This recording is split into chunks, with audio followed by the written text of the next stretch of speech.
들어가 있습니다. 다 같이 제목을 한번 읽어보겠습니다. 읽겠습니다. 시작. 기다리며 준비하는 자에게 축복이 있다. 네, 다시 한번요. 기다리며 준비하는 자에게 축복이 있다. 아멘. 네, 기다리며 준비하는 자에겐 축복이 있다입니다. 여러분, 사람은 자체는 인생은 기다림이라는 것이 많습니다. 남자들이 가장 시간이 안 가는 곳이 있습니다. 어떤 곳인지 아세요? 남자들이 이것만 가면은 왜 이렇게 시간이 안 가나? 아직도 268일, 아직도 250일, 200일, 그런 곳이 있습니다. 어딜까요? 아유, 우리 진성이는 군대도 안 갔는데. 아유, 맞아요. 남자들의 이 기다림의 인내를 시험하는 곳이 바로 군대입니다. 군대. 군대 들어가면은 병장들이 놀리죠. 언제 가니? 예, 막 날짜를 장난삼아 하기도 합니다. 그래요. 그러나 기다리는 자에게는 또 남자가 군대를 갔다 오면 뭐가 된다 그래요? 진정한 남자가 된다 그래요. 남자가 된다 합니다. 그만큼 군대라는 곳에서는 남자들이 그동안에는 아직도 철없는 사나이였지만은 군대를 가서 정말 부모님의 사랑을 알게 되고요. 그 다음에 가족의 사랑을 알게 되고, 그 다음에 조국에 대한 사랑을 알게 되고, 그리고 주변 사람들을 생각하면서 내가 얼마나 감사한 존재인지를 깨닫는 시간입니다. 그러면서 어떻습니까? 또 이 대한민국을 든든하게 지키는 군인으로 거듭나는 시간이 되기도 하고, 그리고 그것이 맞춰지면 어떻습니까? 제대하면은 이제 더 이상 이 세상에 나와서 못할 게 없다라는 정말 자신감 충만, 그리고 무엇이든지 할 수 있는 그 능력을 가지고 나오게 됩니다. 여러분, 오스트리아 그 오케스트라 첼로주였던 토스카니니가 있습니다. 이렇게 음악 잘하시는 이상희 선생님들 아실 거예요. 토스카니니 오케스트라 첼로 연주자였는데 이분은 세계적인 명지휘자였습니다. 오늘 김현숙 권사님이 오늘 이 시원 찬양대를 중심으로 하여 세계적인 명 찬양 지휘자가 될 줄 믿습니다. 아멘. 또 하나의 찬양 인도자만 아니라 지휘자가 될 줄 믿습니다. 이 토스카니니는 그가 속했던 그 연주팀이 세계 유럽 공연을 하고 있었는데 그만 그 지휘자와 그 악단 당장 간에 갈등이 있었습니다. 왜냐하면 지휘자는 나름대로 고집이 있잖아요. 자기만의 연주의 방식이 있고, 그러나 또 악단 단장도 이 전체를 아우르는 데 있어서 또 다른 달에 고집이 있잖아요. 그런데 이 공연 도중에 그만 두 사람이 쿵쾅쿵쾅한 거예요. 더 이상 못 해먹겠다. 그래, 네가 잘해. 하고 그냥 가버렸어요. 어떻게 합니까? 공연 중이었어요. 순회 공연이었습니다. 지휘자 찾기가 어렵잖아요. 그런데 마침 그 오케스트라 그 단원 중에서 이 토스카니 니니가 어떤 사람이었냐면 그 전체 지휘하는 모든 악보들을 다 외웠던 사람이에요. 그 사람밖에 없었습니다.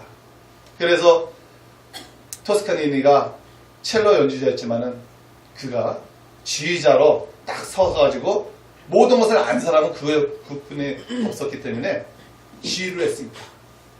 바로 그가 정말 20세기, 21세기에 정말 최대 지휘자의 거장이 될 수 있었던 첫 발걸음이 그 공연 도중 그 지휘자와 악단 전쟁에 불화한 다음에 그 자리에 서서 첫 번째 공연 연주를 아름답게 마치고 나서 그는 정말 세계적으로 스타가 되었습니다.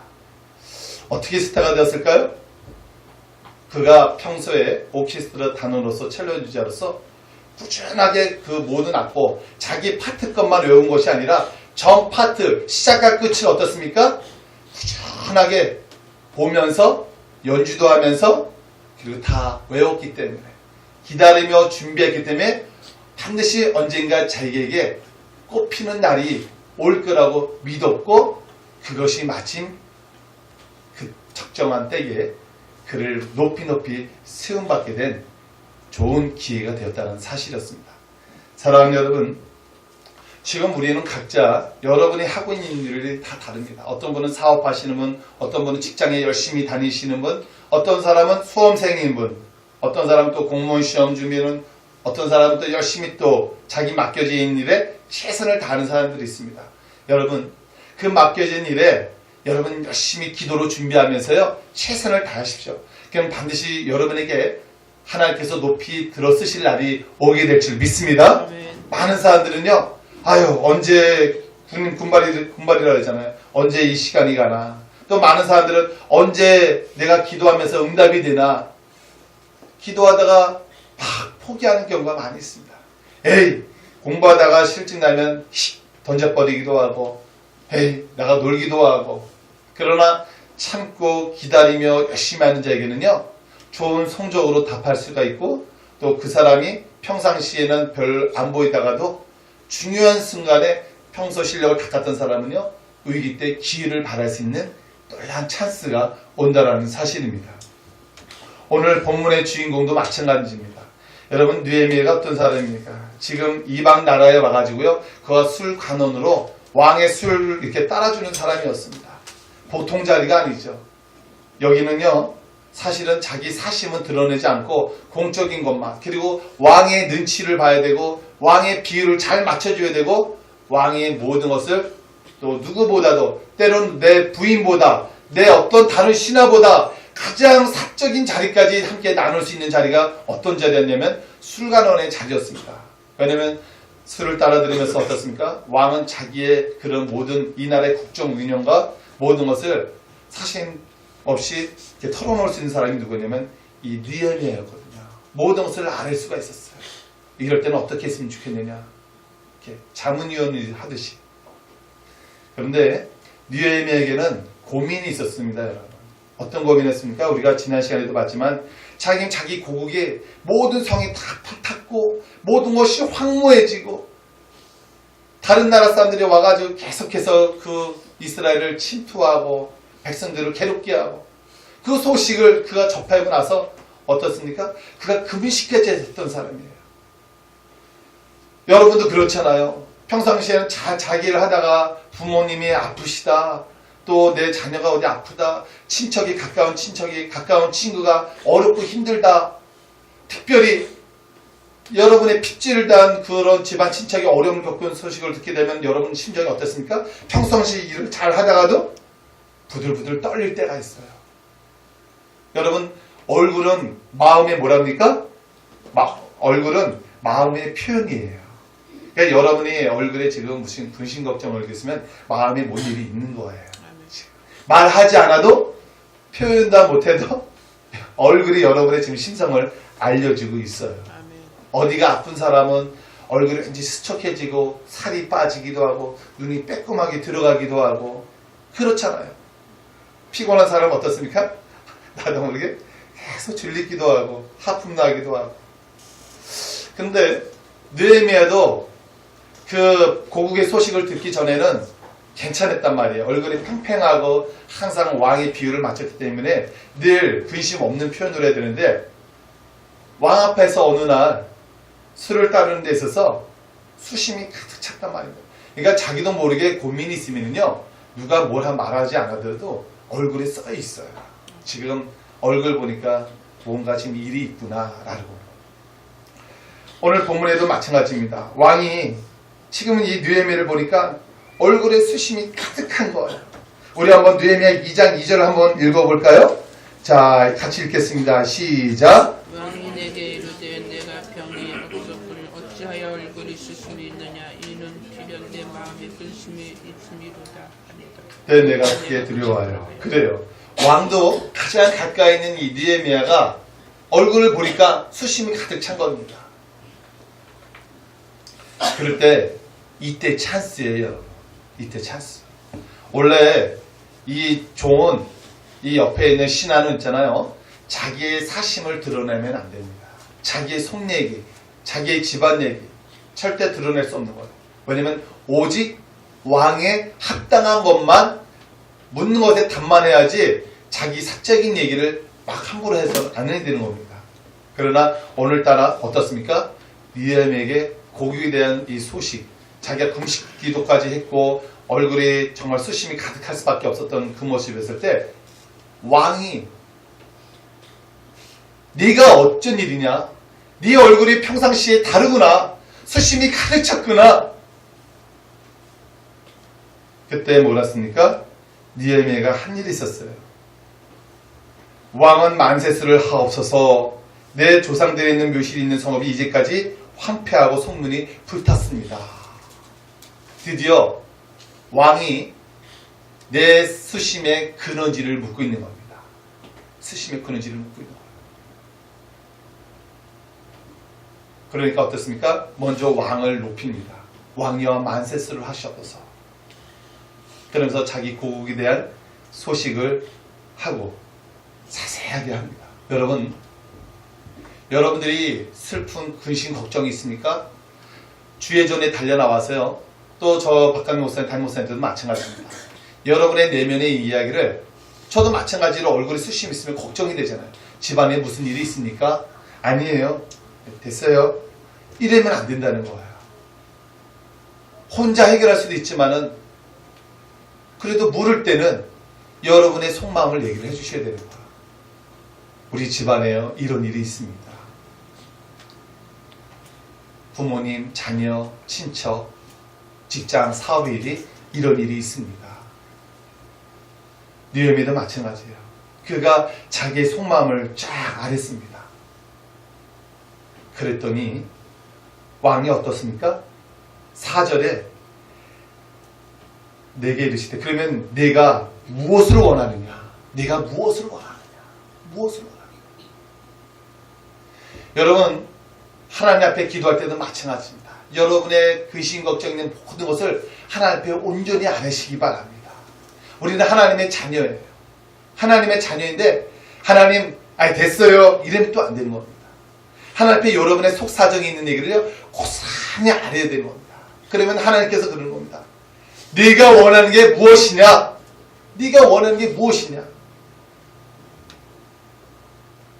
내가 곧 하늘의 하나님께 묵도하고. 그랬을 때 느헤미야는 즉각적으로 네, 이겁니다 라고 대답을 한 것이 아니라, 느헤미야가 취한 행동이 뭡니까? 하나님께 묵도했다고 했어요. 묵도했다는 게 뭡니까? 하나님 앞에 기도를 했다는 거예요. 그 짧은 순간에 묵도를 했다는 겁니다. 어떤 기도를 했을까요? 하나님, 제가 내 마음에 있는 것을 왕에게 아뢰었을 때 왕이 진노하지 않고 노하지 않고, 하나님 저에게 또 그 짧은 순간에 말할 수 있는 지혜를 주시고 어떤 말을 해야 될지를 하나님 알게 하여 주셔서, 그래서 무엇이든지 여러분, 누구를 만나든지 먼저 기도하는 거예요. 잠시 고객하고 만나, 사업할 때, 직장에 갔을 때, 출근했을 때, 우리가 전도회에 갔을 때 기도하는 이유는, 하나님, 이 일은 하나님께서 행하여 주셔야 되는 거지 내가 하는 것이 아닙니다. 모든 걸 하나님께 맡기는 자세가 중요합니다. 느헤미야도 마찬가지예요. 그 짧은 순간에 묵도를 했다 했습니다. 기도를 했다 했어요.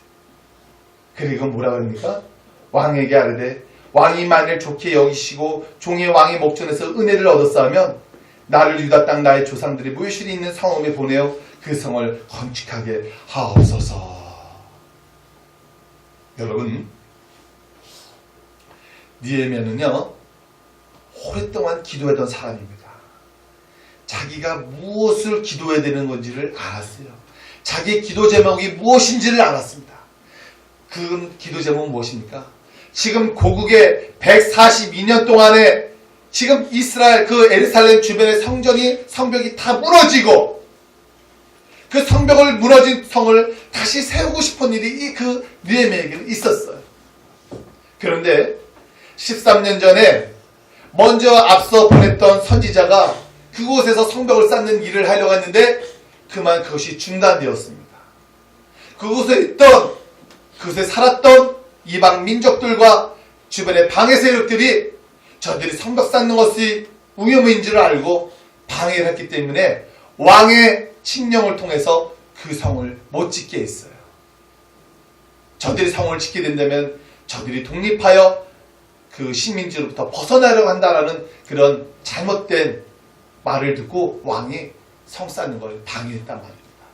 그런데 그 왕이 내렸던 성 쌓는 것을 방해했다라는 그 칙령을 내린 것을 다시 느헤미야가 하나님 내 고국에 가서 내가 성을 건축하게 하옵소서, 이거 뭡니까? 왕이 반대했던 것을 느헤미야가 다시 성을 쌓게 한다는 것은 반역이잖아요. 반역. 그러니까 얼마나 그가 말을 할 때 조심스러웠겠어요. 왕이 쌓지 못하게 했던 그 칙령을 느헤미야가 다시 성을 쌓겠다고 말을 하니 한편으로는 반역죄가 될 수 있는 거 아닙니까? 당장 그 술 가는 자리에서 물러설 수도 있는 위험에 노출되어 있었어요. 사실 그가 그렇게 말을 했을 때는 자기 생명까지, 자기 자리까지 내놓을 준비를 하고 있었다는 겁니다. 그러나 느헤미야는 이 때를 놓치지 않았어요. 이 때, 어떤 때입니까? 왕이 내가 무엇을 원하느냐? 이거는 뭡니까? 왕이 들어주겠다라는 거예요. 왕이 들어주겠다는 거예요. 네가 무엇을 원하느냐? 사랑하는 여러분, 우리도 기다리면서 준비를 해야 됩니다. 무엇은 준비를 합니까? 여러분의 직장, 여러분의 사업, 여러분의 자녀, 여러분 자신 지금 현재 상태에서 만족합니까? 이게 여러분이 하나님께서 주시는 지금의 전성기라고 여러분 생각이 드시는 사람 있습니까? 우리 서영교도 마찬가지예요. 우리 자신도 마찬가지예요. 지금이 우리의 지금 전성기라고 생각하는 분 있습니까? 지금은 우린 전성기가 아니에요. 여러분의 지금 직장 사업의 전성기입니까? 아무도 아직 우리는 전성기라고 말할 수 있는 사람이 없어요. 우리는 어떻게 됩니까? 열심히 기도로 준비하면서요. 지금 여러분이 앞으로 3년, 5년, 10년 그 이후에 하나님께서 여러분의 직장과 사업장, 여러분의 자녀 멋지게 세워줄 거를 준비하고요. 지금 오늘 나에게 맡겨진 일에 최선을 다하는 일입니다. 최선을 다하는 일. 반드시 기도하며 기다리는 자에게 준비하는 자에게는요. 하나님의 때가 반드시 있습니다. 여러분 아시잖아요. 모세의 전성기는 그가 이스라엘에 와서 정말 광야 시절에서 양떼를 치던 때가 아니었습니다. 애굽에서 그가 왕자로서 내가 다 됐어 라고 했을 때 그가 됐다고 했었던 건 자기가 된 거지 하나님도 됐어 라고 신호를 보낸 게 아니잖아요. 그래서 우리는 잘 알아야 돼요. 난 이 정도면 됐어. 이제 난 무엇이든지 직장에서 사업장에서 하나님이 돼서 내가 이제 마음껏 할 수 있어. 아니에요, 여러분. 하나님의 때와 내 때는 달라요. 하나님이 보내는 신호가 있어요. 내가 됐다고 했을 때는 교만의 절정이에요. 하나님이 됐다고 했을 때는 내 자신의 겸손의 절정이에요. 그래서 내가 스스로도 정하면 안 됩니다. 그러나 우리는 하나님의 때가 언제일지 모르지만은 그러나 그 때를 위해서 우리는 평상시에 실력을 갈고 닦고 전진해 나가야 되는 겁니다. 가만히 있으면 안 돼요. 방 안에 기도만 하고 있으면 안 돼요. 방 안에서 말씀만 보면 있으면 안 돼요. 현장으로 나가야 돼요. 현장에 나가서 열심히 고객들을 만나야 돼요. 현장에 나가서 열심히 많은 사람이 듣든지 아닌 듣든지 복음을 증거해야 되는 거예요. 그가 마음에 담아두었던 그 소원을 왕에게 알았습니다. 그랬더니 6절에 왕만이 아니라 왕후도 있었습니다. 왕후도 있었다면 그 자리가 굉장히 좋은 자리였어요. 그랬더니 왕이 뭐라고 합니까? 그러면 네가 몇 날에 다녀올 길이며 어느 때에 돌아오겠느냐. 뭡니까? 왕이 그만큼 너무너무 이 느헤미야를 신뢰하고 애지중지하고 너무너무나 좋아했던 사람인 걸 우리는 알 수 있습니다. 네가 언제 갈 거고 언제 돌아올 거냐? 그러니까 느헤미야가 뭐라고 합니까? 내 나를 보내기를 좋게 여기시는구나. 결국 왕이 아다사스다 왕의 그 칙령으로 인해서 13년 동안 성이 지으려고 했던 것이 방해됐던 것이 내가 성 쌓는 것을 다시 허락하시는구나.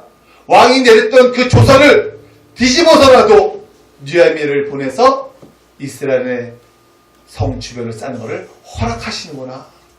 여러분, 느헤미야는요, 자기가 고국의 땅에 가서 성 쌓는 거 이것만 또 요구한 게 아니었습니다. 뭘 또 요구했는지 알아요? 그가 지나갈 그 땅 나라 통과하는 과정 중에서 그 문들이 다 열려지게 기도했고요. 그 다음에 성은 그냥 쌓습니까?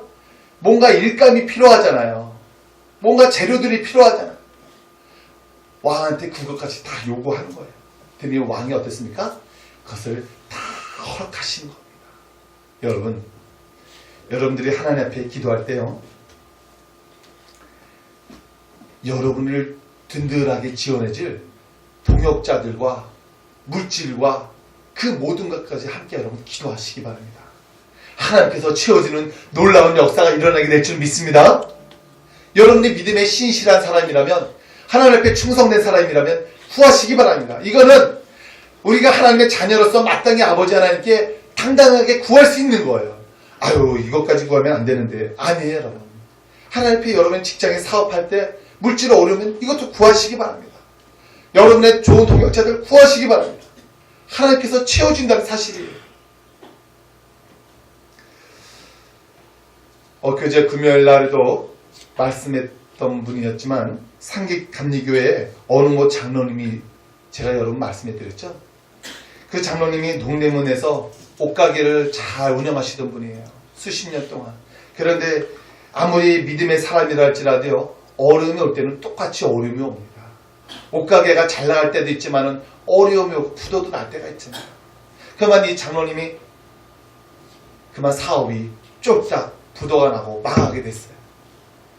교회에서는 장로님인데, 아니 어떻게 장로님이 저럴 수가 있는가? 장로님이 기도를 안 했는가? 왜 장로님이 운영하시던 왜 사업이 저렇게 망할 수가 있는가?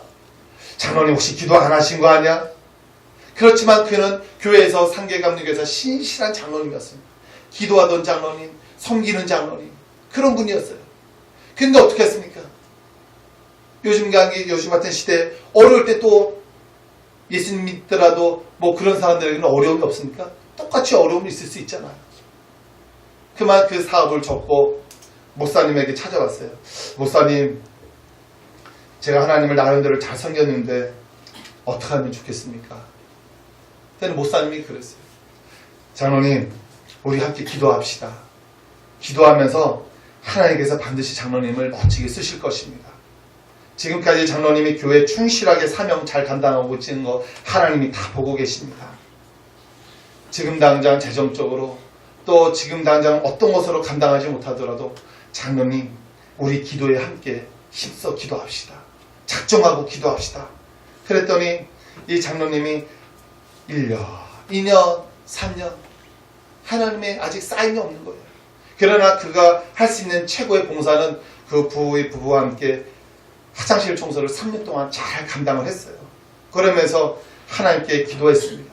하나님, 제가 그동안 하나님을 섬기고 하나님 앞에 충성한 거 아시지 않습니까? 하나님 어느 때입니까? 하나님 어느 때입니까? 그랬더니 3년 후가 다 마치고 나서 전화가 왔어요. 동대문에서. 그 상가 주변에서 대형 식당이 있는데 그곳에 대형 식당이 6, 7군데였는데 뭐라고 했습니까? 프리미엄 3억. 프리미엄 알죠? 그 권리금 3억을 내가 받을 테니까 3억 정도만 받을 테니까 이 식당 운영하라고 그 장로님한테 전화가 온 거예요. 에? 지금 다 망하고 돈이 없는데 프리미엄 3억을 달라고? 그리고 그 식당 운영은 1억 3천이면 된다고 하는데 난 돈이 없다고. 목사님께 또 알았어요. 목사님, 프리미엄 3억을 달라고 합니다. 식당 운영하는 데는 1억 3천인데 어떻게 할까요? 돈이 없는데 어떻게 하면 좋을까요? 장로님, 기도합시다. 하나님이 만약에 하시게 된다면 그건 장로님에게 주신 겁니다. 기도합시다. 그래서 다시 기도했어요. 기도하면서 준비했어요. 하나님, 어떻게 하겠습니까? 또 옷만 팔던 사람이 어떻게 또 식당의 운영을 하겠습니까? 하나님 도와주십시오. 어떻게 하면 좋겠습니까? 나중에 다시 전화가 왔습니다. 그 식당 사장님. 아무리 생각해도 이상하다는 거예요. 이상하게 3억, 내가 프리미엄 이거 3억 충분히 받을 수 있는 돈임에도 불구하고 또 낮게 책정한 것에도 불구하고 이상하게 이 식당을 그 장로님한테 주고 싶은 마음이 강렬하게 일어난다는 거예요.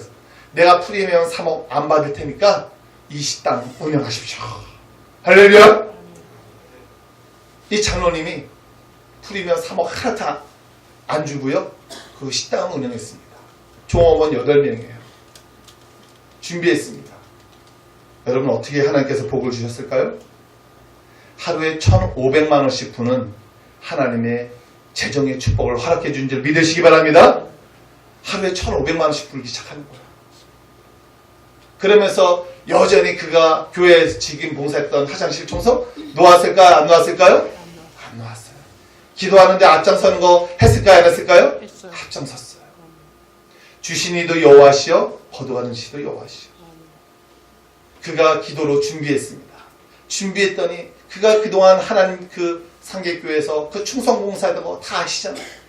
하나님께서 다시 한번 그를 물질의 축복을 부어넣어 주시는데 아멘. 그가 그 교회 최고의 선봉자로 아멘. 올라섰다는 사실입니다. 아멘. 여러분, 늘 여러분 삶 속에서 내가 기도하면서 가만히 있지는 마십시오. 기도하면서 여러분 할 수 있는 것을 최선을 다해야 됩니다. 여러분이 봉사할 수 있는 것, 전도할 수 있는 것, 또 직장과 사업장에서 최선을 다하시고 하나님은 반드시 여러분의 기도를 통하여 그 비전을 통하여 하나님께서 차고 넘치는 은혜의 축복을 허락해 준 줄 믿습니다. 뉴에덴은 마찬가지예요. 이스라엘을 성벽을 재건할 수 있는 그 당 시대에 하나님께 쓰일 수 있었던 것은 느헤미야가 아니었으면 아니었다는 거예요. 느헤미야를 통해서 그 신실했던 느헤미야를 통해서 기도했던 그 느헤미야를 통해서 왕의 마음까지 감동시키지 않았습니까? 그리고 그 주변 세계벽에 정말 모든 방해하는 세력까지 다 물리치게 하고 그를 이스라엘 성벽의 재건, 우리 오늘 시온 찬양됐지만 그 시온성, 그 예루살렘의 시온산, 작은 산이 그 시온산이었는데 그 예루살렘 그 주변을 다시 재건할 수 있는 성을 추측도를 쌓을 수 있었던 그 시대의 주인공이 누가 되었냐면 느헤미야가 되었다는 거예요. 여러분, 우리 한 동시대를 살아가고 있습니다. 우리 여기서 길어봤자 50년, 더 길으면 60년이고 짧으면 그 안쪽도 살아갈 수 있는 우리 이 시대를 우리는 함께 살아가고 있습니다. 여러분, 우리는 무엇을 기다리며 준비하며 나가고 있습니까? 하나님은 여러분에게 우리 동시대 이 시대에 하나님 우리를 기도하는 자로 부르셨고요. 우리를 전도자로 부르셨고 또 여러분, 저와 여러분을 통하여 무엇인가 하나님 이 땅에 살았을 때 하나님 나를 위해 뭔가 큰 일을 하기를 원하시는데 여러분, 그것은 그냥 이루어지지 않습니다. 오늘 내가 하나님 무릎 기도로 결단하는 삶을 살 때 하나님 여러분의 삶 속에 내면을 비전을 심어주시고 멋진 하나님의 위대한 일을 계획해 줄 줄 믿습니다. 아멘. 여러분, 기도하는 자에게 그 놀라운 보물은 숨겨져 있는 것. 아멘. 오늘 3월이 시작되었습니다. 여러분, 이 3월에 하나님은 한 사람 한 사람 다시 한번 이 시대에 느헤미야 같은 시대의 전성기를 사용할 한 사람 한 사람을 부르고 계십니다. 그 부름에 합당한 주인공이 되어 주시기 바랍니다. 반드시 여러분에게 영권, 물권, 인권의 축복들이 숨겨진 보화들이 여러분 뒤에 숨겨져 있다는 사실을 믿으시기 바랍니다. 아멘. 기도하겠습니다. 사랑이 많으신 아버지 하나님 감사합니다.